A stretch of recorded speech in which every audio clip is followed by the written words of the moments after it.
Gempa bumi berkekuatan 6,1 skala Richter mengguncang Maluku Tengah pada Rabu kemarin, 16 Juni sekira pukul 13:43 waktu Indonesia Timur. Pusat gempa berada di 7 km timur Tehori dan 58 km barat daya Kobi Sonta, Maluku Tengah dengan kedalaman 10 km.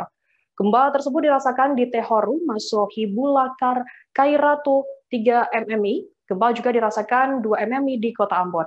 Akibat dari guncangan gempa, sejumlah rumah warga di Maluku Tengah mengalami kerusakan ringan hingga parah. Pasca gempa, pihak BMKG mengeluarkan peringatan tsunami di Pantai Putih, Pulau Seram, Maluku. Dikabarkan berselang 2 menit selesai gempa, terjadi pula tsunami berskala kecil yang berlangsung beberapa detik. Tsunami kecil tersebut diduga disebabkan oleh longsoran di bawah laut, bukan karena gempa bumi. Nah, untuk mengetahui informasi terkini, korban dan juga kondisi terkini pasca gempa sudah bergabung bersama saya, wartawan Tribun Ambon, ada Salma Pikalouhata, yang akan memberikan laporannya langsung. Halo, Salma. Iya, halo Firda. Salma, bisa dijelaskan, sehari setelah gempa mengguncang, seperti apa dampak di Maluku Tengah? Iya, Firda.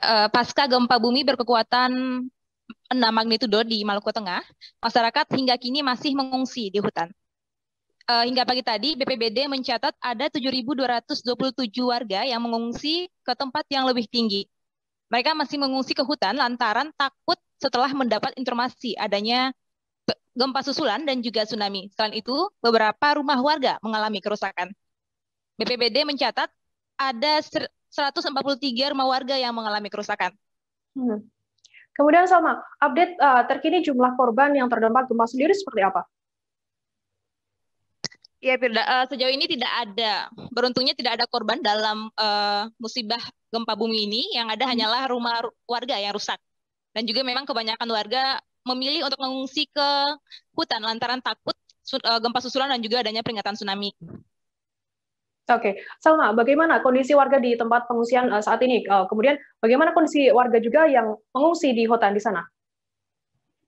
Ya, Firda, tentunya tinggal di pengungsian tidak sama dengan tinggal di rumah. Beberapa warga yang tinggal di pengungsian itu sampai sekarang semakin banyak karena mereka juga semakin takut dengan adanya peringatan gempa dan juga tsunami yang akan terjadi. Kemudian di sana di pengungsian sampai saat ini itu sangat ramai sekali.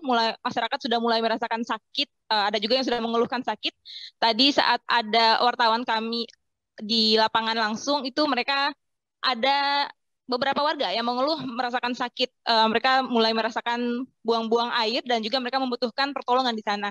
Banyak juga pengungsian di sana yang masih mengeluhkan adanya tenda karena sekarang masih musim hujan sehingga tenda masih dibutuhkan sekali di sana. Mereka juga masih kekurangan bahan makanan dan juga air bersih. Berarti memang sekarang butuh bantuan dari pemerintah seperti itu ya, Salma? Iya, benar Firda. Oke. Kemudian, apakah sudah ada tindakan dari pemerintah selesai adanya gempa di Maluku Tengah sendiri? Ya, sejauh ini kabar yang kami terima tadi pagi baru saja Bupati Maluku Tengah, Tuasikal Abua, melakukan kunjungan ke korban gempa, namun dia di sana tidak lama. Sementara itu dari BPBD sendiri baru memberikan bantuan berupa tenda, terpal yang diberikan. Sementara untuk bantuan makanan dan juga obat-obatan belum ada sampai sekarang. Hanya saja ada beberapa masyarakat dan juga sejumlah mahasiswa yang berinisiatif sendiri untuk mengumpulkan donasi agar bisa segera menyalurkan bantuan kepada warga di sana. Oke, baik Tribuners, tadi jurnalis kami juga sempat melakukan wawancara dengan Kepala BPBD Maluku Tengah, Abdul Latif K, dan berikut liputannya untuk Anda. Bukan pengungsi. Untuk informasi bahwa warga ini bukan pengungsi, tapi mereka mengungsi atau punya tingkat ini yang lebih tinggi untuk menyelamatkan diri sementara karena kemarin informasi dari media itu bahwa akan terjadi tsunami. Nah, itu tidak benar karena hasil rilis BMKG itu tidak ada potensi tsunami, tidak ada. Nah, makanya informasi itu lalu masyarakat yang sementara mengambil inisiatif untuk menyelamatkan diri dulu. Tapi untuk pengungsi belum bisa katakan pengungsi. Artinya ini untuk mengungsi saja dulu. Jadi kehadiran BPBD ini juga untuk memberikan himbauan ke warga akan tidak adanya potensi tsunami sudah, ini. Tadi malam di beberapa tempat pengungsi itu kan sudah himbau begitu kepada masyarakat dan mereka sudah memahami itu. Tapi untuk sementara ini kan untuk menghindar dari itu tetap mengambil inisiatif untuk mengungsi itu. kemarin juga katong sudah menghindar kalau situasi sudah tenang, Bapak Ibu masyarakat sudah bisa kembali ke rumah. Terima kasih sudah nonton. Jangan lupa like, subscribe, dan share ya.